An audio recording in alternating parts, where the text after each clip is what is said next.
Welcome to War Room, the official podcast of the U.S. Army War College online journal, graciously supported by the Army War College Foundation. Please join the conversation at warroom.armywarcollege.edu. We hope you enjoy the program. Make sure not to miss a single podcast and subscribe to A Better Peace, the War Room podcast, at iTunes, Google Play, or your favorite subscription service. The views expressed in this presentation are those of the speakers and do not necessarily reflect those of the U.S. Army War College, U.S. Army, or Department of Defense. Welcome to A Better Peace, the War Room podcast. This is the second part of a two-part episode, guest-hosted by T.J. Moffatt and Colonel Jonny Drake, as they interviewed Colonel Joe Ruzicka about his time serving on a UN peacekeeping team in Mali. If you'd like to hear the first part of this episode, it was released on 12 December 2023 and can be found either on your podcatcher of choice or on our website, warroom.armywarcollege.edu/podcasts. And now, I'll let TJ make introductions. I'm TJ Moffatt, Deputy Director of the Peacekeeping and Stability Operations Institute, located at the U.S. Army War College, and your host today. It's a pleasure to have you with us.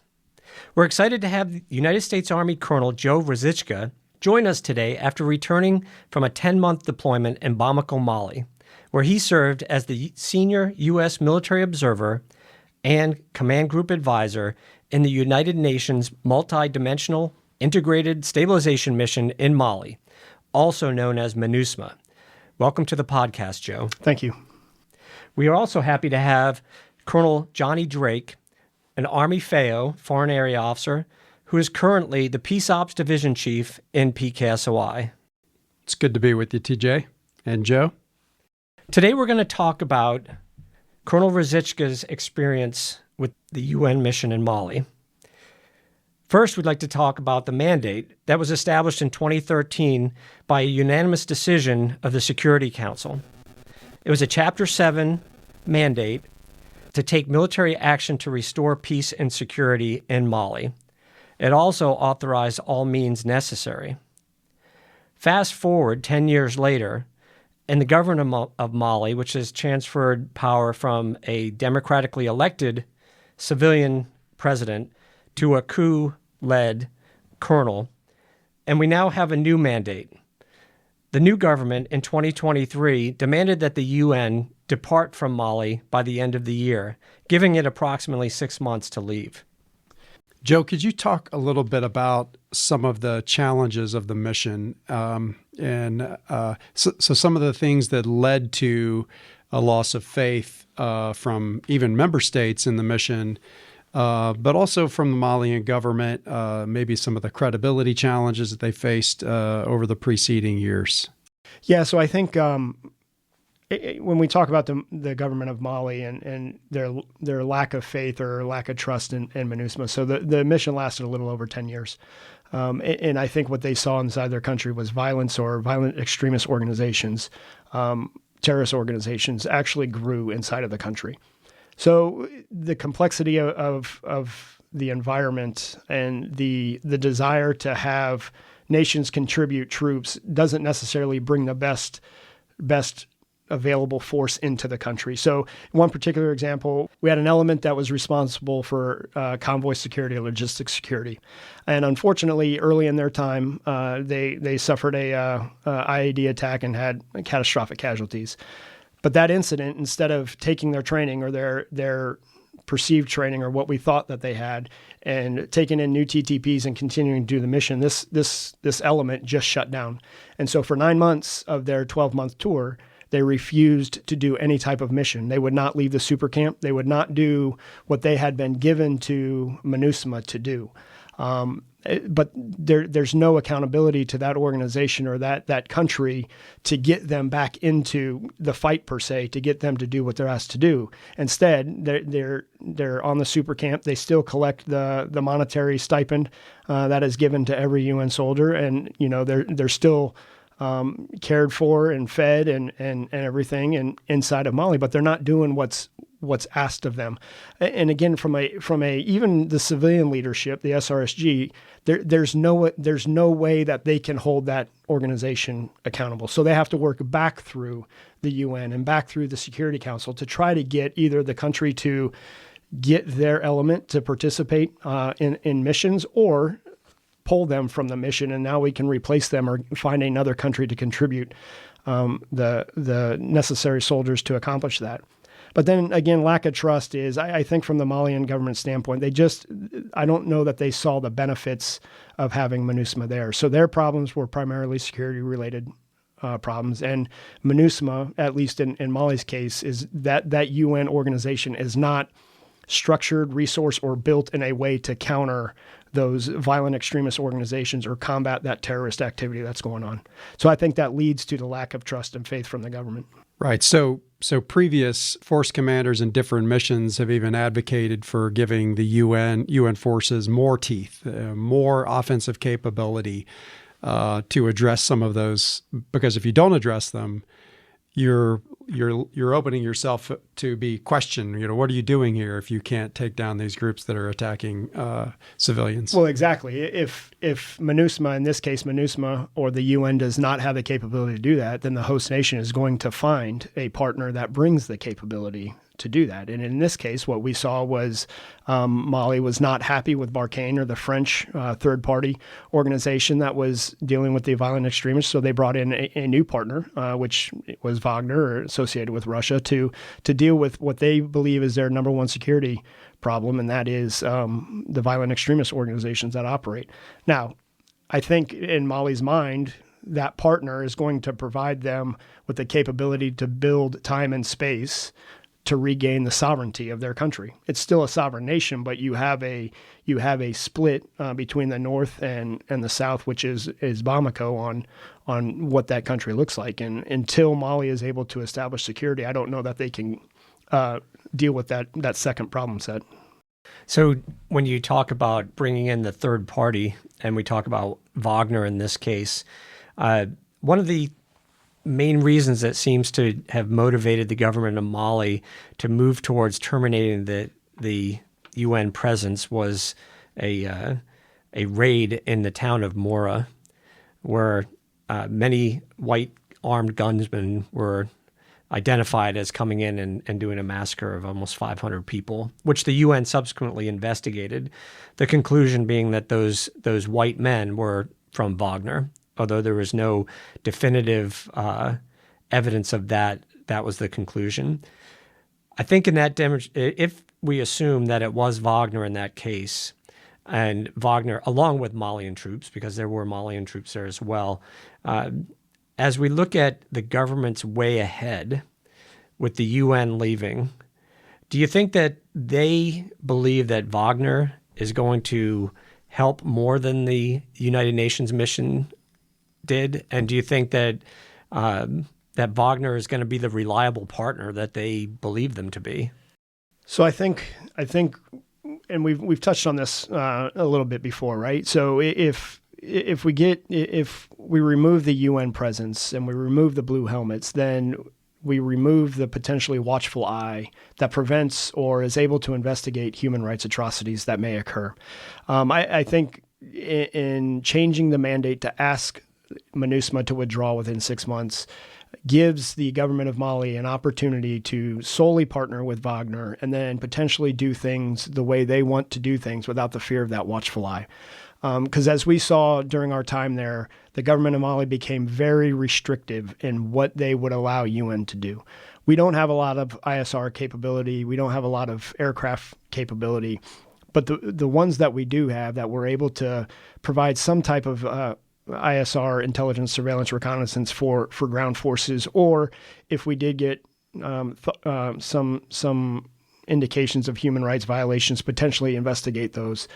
They would restrict the movement of those air assets to the point where they would deny or ground our air assets and not allow them to fly, or only allow them to fly specific routes that when you do an overlay of where the Malian Defense Forces, Wagner, operate versus where they deny our aerial flights, there's clear indication that there's operations going on that they don't want the UN to see. So I think by removing the UN, it gives them the ability to potentially do what they want to do with Wagner, to establish the security inside of their country and then maintain the sovereignty of that country. Why was the UN so ready to continue on with freedom of movement is one of the kind of key principles of conducting peacekeeping operations? When it was clear that it was getting more and more restrictive, why was the UN tolerant of that and willing to continue the mission rather than give sterner warnings or to actually threaten or collapse the mission?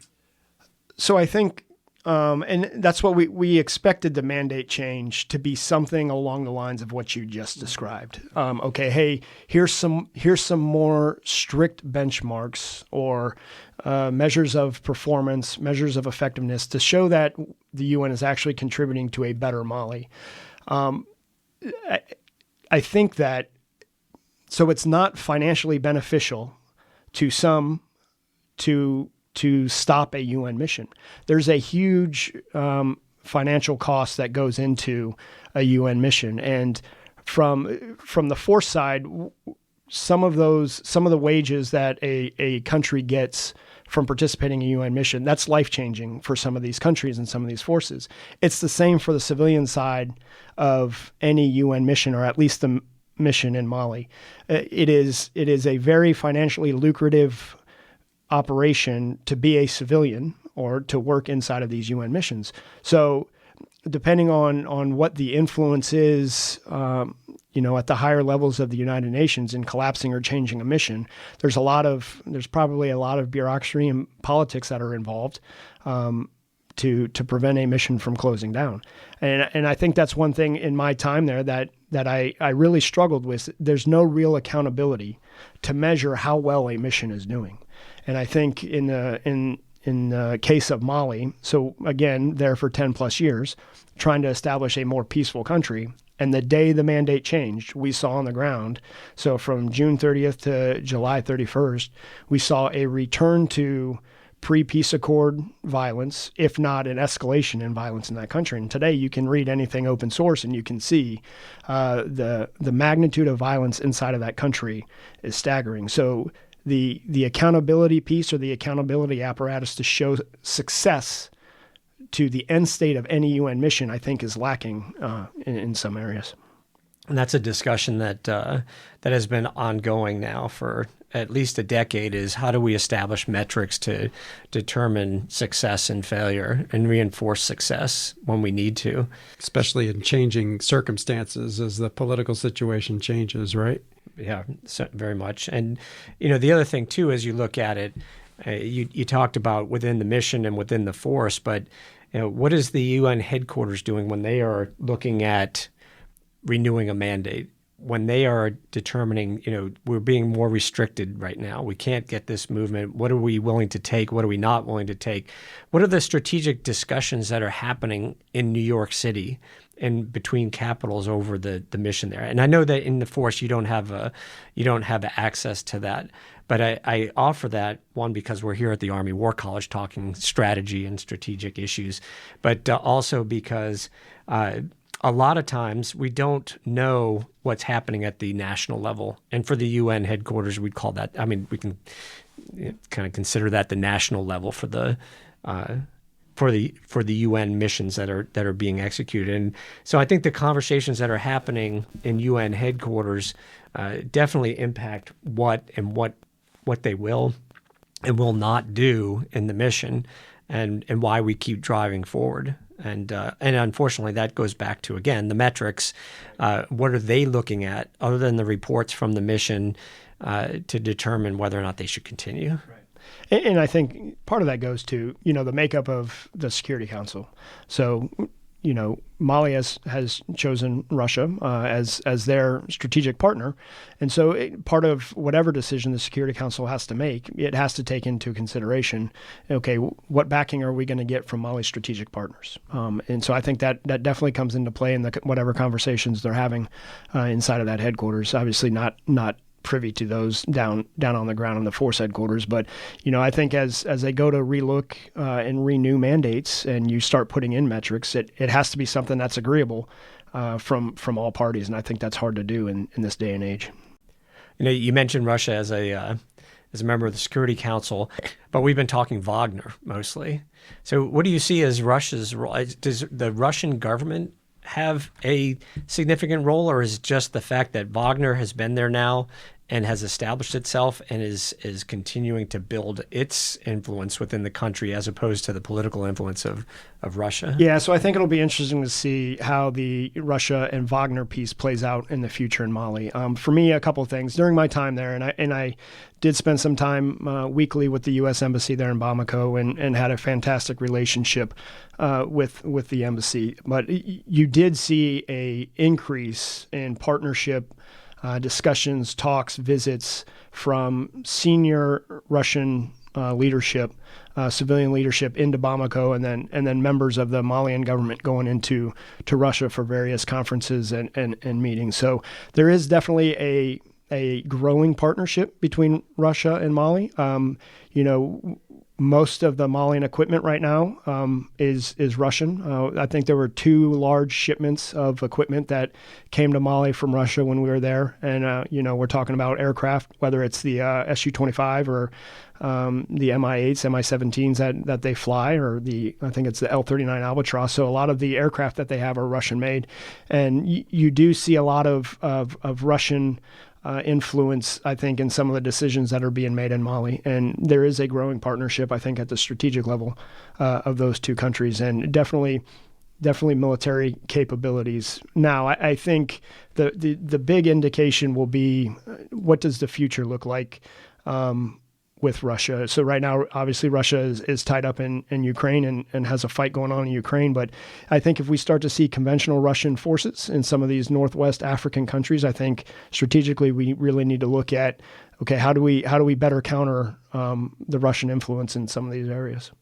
Jonny, as someone who's studied Russia extensively in the last 10, 15 years of your career, with Prigozhin out of the picture, how do you see that relationship evolving? Do you think that the Russian government will now become more involved, or do you think that Wagner will just continue to be a paid military organization?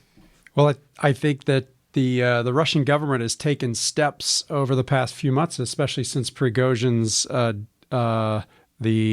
coup or this march to Moscow, this legendary flame out move that he made.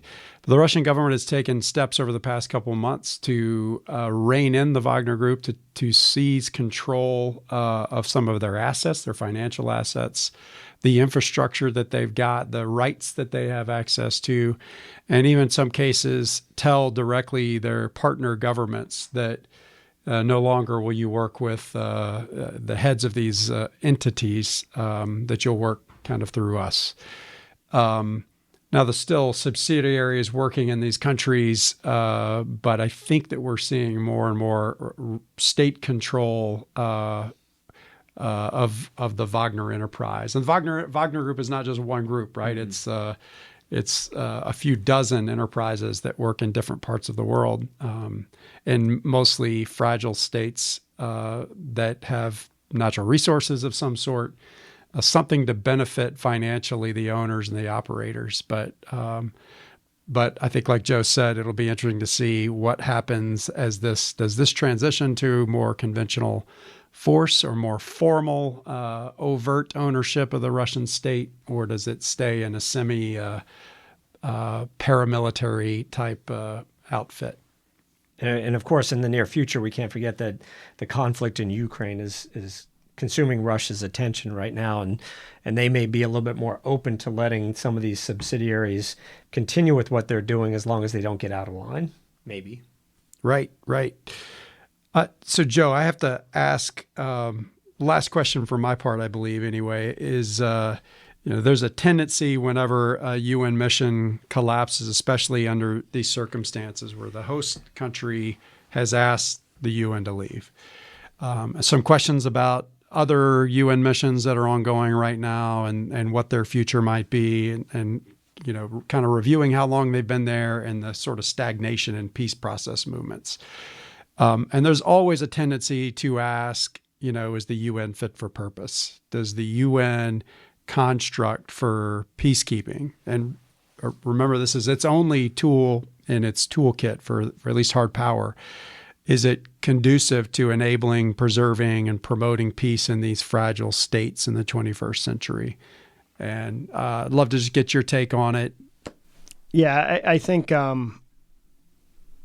I asked this question to myself quite a bit, is whether or not peacekeeping operations is still relevant in the 21st century. And I think the world is only getting more and more complex. And if you just take Mali, for example, and all the actors that are involved in Mali, whether it's state or non-state actors, and then what the UN asked a peacekeeping force to do, I'm not sure that peacekeeping operations or stability operations as we know it, and the construct or the resourcing of that force is something that we should continue with or is viable for the 21st century. What we lacked in Mali, there's a couple of things, right? You have to have peace enforcement, peacekeeping, and then you have to establish peace first. And the UN and a peacekeeping force is not structured to do those. They lack intelligence collection capabilities.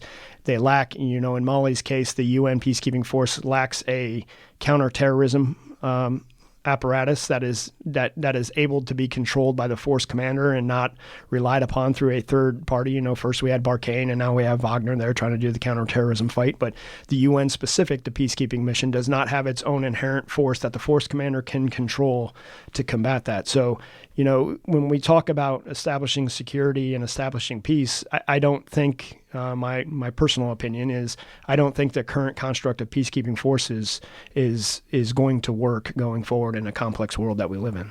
So it needs to adapt in some way. If revolution of the UN peacekeeping apparatus is not feasible, some sort of drastic evolution to change the way intel is conducted. You've talked previously about logistics, and other leaders have advocated for, in the DRC, for instance, they have this force intervention brigade. But looking for more active ways to combat these armed elements and extremist organizations that are wreaking havoc in these societies. Yeah, I think there needs to be a retooling of the current construct to enable the force to do what you're asking it to do, whether it's enforce peace, keep peace, establish peace. Regardless of any of those three, in at least the experience in Mali, the force does not have the capability to do that. It does not have the intelligence capability, the logistical capability, nor the firepower to establish that. And so, in order to allow the peace process to move forward, in specifically Mali's case, and allow the peace process to move forward, you have to establish that secure environment.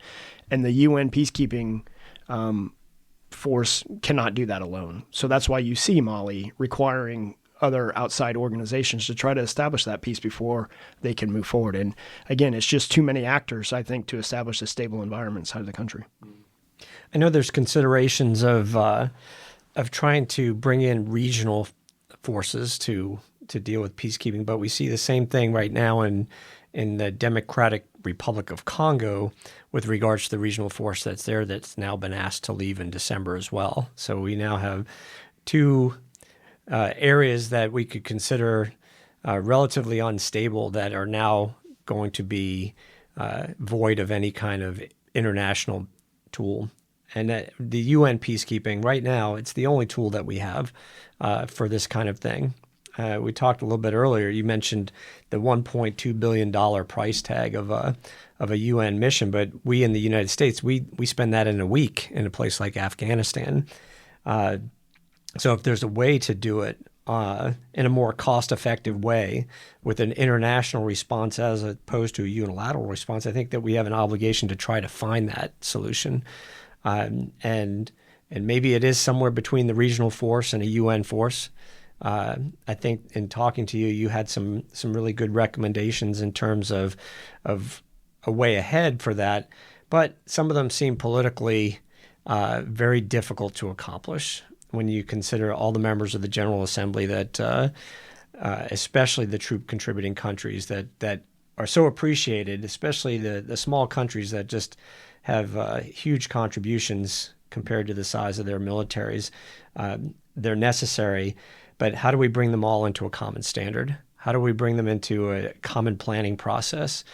How do we overcome this stigma within the United Nations that intelligence is bad?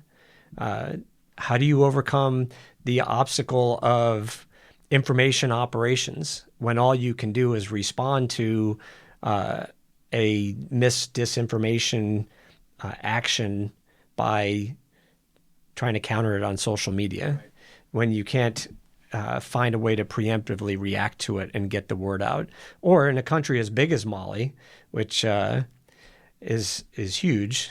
I mean, you gave a comparison earlier today about the size. I don't remember exactly compared to the U.S. If you could... Yeah, so the country of Mali, if you overlay it on the map of the United States, from Canada to Mexico, and then it covers the entire Midwest.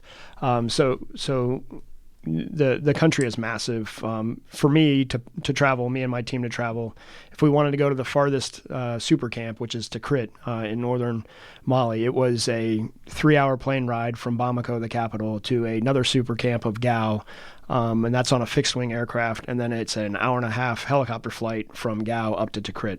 So that's just the distance. And so if you compare to, hey, how are you moving about the United States? You know, it's very similar to going from one coast to the other sometimes. And that's just moving me and 2 other peacekeepers. Now, if you're talking about moving an entire contingent, which might be 5,000 peacekeepers, that's a huge, and the road infrastructure does not support overland movement. That's a huge task to move that force from one position in the country to another. And no rail, and you have to wait till the rainy season to move by river. Yeah, and so as we withdraw from Mali, that's the biggest challenge, is how the people are easy. We can put them on airplanes and get them out, but 10 years of equipment, right now we're trying to consolidate at the various super camps. Well, one of the super camps is in Timbuktu, and I'm sure some of the listeners will think Timbuktu is a joke. It's a real place in Mali. But really the only way to effectively get that equipment out in mass quantities is via the river, the Niger River. And that's a barge operation that can only operate during the rainy season. So it's roughly August to about September or October, November timeframe. Unfortunately, my last week or so there was a terrorist attack on a civilian barge or a civilian ferry that was on the river, where 49 civilians were massacred. So the government of Mali shut down all barge operations for us. So now MINUSMA is again hampered to try to get the equipment out of there. So the complexity of the country, whether it's just the tyranny of distance or all the non-state actors, it's very limiting in how a peacekeeping operation can be effectively put in place there. And I think as we talk about going forward with peacekeeping in the 21st century, and we just talked about some of the things that need to be considered, I think that's one as well, because Congo is a huge country. And when the UN undertakes a mission like this, I think it's going to have to take that into consideration. They have limited, as you said, transportation assets, limited air assets. One thing you didn't mention is that those things are controlled by the civilian side of the mission. So the force commander doesn't have those rapidly at his disposal or her disposal to be able to use those things. And so there's a lot of challenges just with the tyranny of distance when you consider a mission going into a country, and where 17,000 civilians and soldiers may sound like a lot, when you're looking at that square miles, acres, whatever in my kilometers, that's a lot of space to cover with just a very, very small group. Yeah, and it is. And again, when we talk about, hey, there's 17,000 people there, what's the problem? Well, when 90% of that force is just dedicated to try to get resupply to the various camps, that doesn't leave you with the ability to get into the population and interact with the population from a UN standpoint and spread the message that you need to spread, or the information that you need to spread, let alone protect civilians or prevent human rights atrocities, because you just can't be there. And again, it's just not structured to be successful in the country of Mali. Do you have any last questions? Well, I would just ask, would you, as you look back at this last year, clearly there are going to be other U.S. peacekeepers. What would you say to someone who is considering a tour in a UN peacekeeping mission? So I would encourage it. had no idea what to expect when I went to Mali. I think my assignment officer, when he told me I was going to Mali, I asked him the country, and then I asked what was there. But I would encourage it because it gives you a different view of something that throughout your military career, whichever service you are in, that you're probably going to interact with in the future. And so it gives you a better understanding, and it gives you an intelligence level or a knowledge base to now speak intelligently. When people bring up, hey, the UN is this or the UN is that, now you can speak from a position of knowledge because you have been there. And then the other thing is the relationships you build with some of the countries that you serve with is something that will stay with you. It's like nothing you get in the United States military. Who knew I would be serving with a female major from Pakistan trying to figure out the budget for MINUSMA in Mali, right? But she was incredibly intelligent and she was very successful at what she did, but that's just not something you get from a U.S. military standpoint. So I think I would encourage anybody who wants to do it, you can volunteer for it. Otherwise you potentially get tasked with it, but it's something I would highly encourage. Well, it's definitely a way to maintain relations with allies and partners, but it's also a way for us to keep some of those coalition skills together that we don't have that opportunity in Iraq or Afghanistan anymore. So how often, maybe you serve at NATO headquarters, but to be exposed to so many different cultures, right, so many different ways of doing things. And I will say I left USMOG as the commander in 2013, and I still hear from folks who served in UN missions while I was in that job who are connected to their international colleagues and have visited or even moved to other countries because they were inspired by those people. So I'm glad to hear that you think that it was a great opportunity. We're really happy that you took the time to come and talk to us, because I know that we've had you all day, not just during this podcast. And so I think we got our money's worth with you. Thank you for that. Thank you for your service in Mali, and continue to help us help the UN get better. And Jonny, thanks for joining us. Glad to be here. Thanks, TJ. Gentlemen, thanks for having me. I can't get off the podcast without, I don't know if anybody will listen to it, but the 10 people that were with me, again, there was a total of 6 U.S. Army. I had 3 Air Force, 2 Marines, and they were fantastic. And I appreciate those 10 individuals for what they went through for the past year and the professionalism that they demonstrated on a daily basis. So I got to thank them before I get off. Yes. Got to think of the teammates. They were instrumental in all of your success. And thank you. And that concludes our program. Thank you for listening. The views expressed in this podcast reflect those of the speakers and do not necessarily reflect the views, policies, or positions of the U.S. Army or the Department of Defense. Let us know what you think. Provide us your feedback, comments, or suggestions through our webpage at warroom.armywarcollege.edu, and have a great day.